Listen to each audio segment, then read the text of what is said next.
Di sini saya akan membahas tentang video yang saya buat untuk memenuhi tugas ujian tengah semester mata kuliah Pendidikan Agama Kristen, program studi bimbingan dan konseling.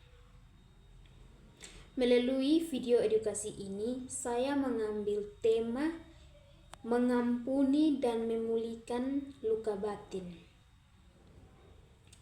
Tema dipilih karena kesehatan mental menjadi isu yang semakin nyata di tengah kehidupan mahasiswa, remaja, dan masyarakat pada umumnya. Dalam konteks bimbingan dan konseling, konselor tidak hanya berhadapan dengan masalah perilaku dan emosi, tetapi juga pergumulan batin, kekelelahan mental, dan serta hilangnya pengharapan hidup. Melalui perspektif pendidikan agama Kristen, video ini bertujuan menunjukkan bahwa iman Kristen memiliki peran penting dalam membangun resiliensi mental baik bagi klien maupun konselor itu sendiri.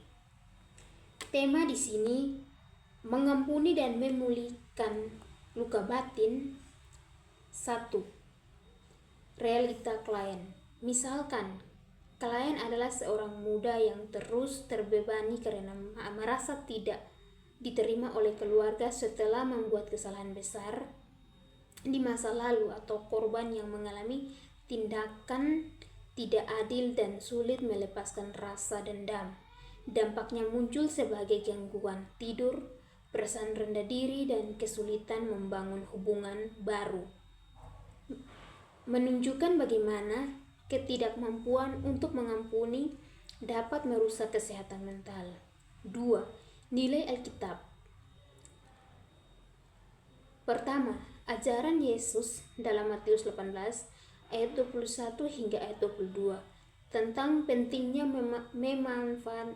memaafkan berulang kali. Kedua, kisah Yesus dalam Kejadian yang menunjukkan bagaimana pengampunan dapat mengubah konflik menjadi pemulihan hubungan. Yang ketiga, prinsip PAK, bahwa pengampunan adalah ekspresi kasih yang diberikan Tuhan kepada manusia, sehingga manusia juga diwajibkan untuk mengamalkan hal itu dalam kehidupan. Yang tiga, penjelasan pendekatan bimbingan dan konseling. Pertama, langkah awal membentuk klien untuk menyampaikan dan mengakui emosi yang terkait dengan luka batin, rasa sakit, marah, atau bersalah tanpa penilaian. Kedua, langkah tengah menghubungkan pengalaman klien dengan nilai-nilai Alkitab tentang pengampunan, menjelaskan bahwa pengampunan bukan berarti menyalahkan diri sendiri atau membenarkan kesalahan pihak lain, melainkan melepaskan beban emosional.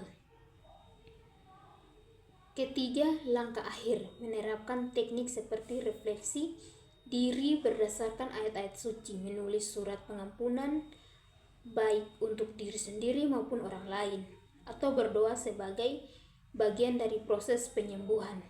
Keempat, pesan reflektif bagi konselor muda.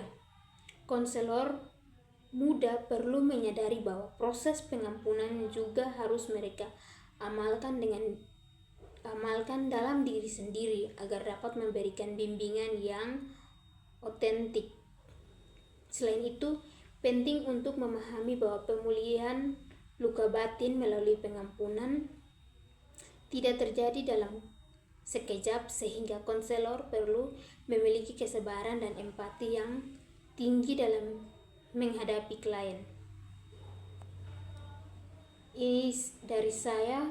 Kiranya melalui video edukasi ini kita semakin memahami bahwa iman Kristen memiliki peran penting dalam membangun resiliensi mental baik bagi klien maupun bagi konselor.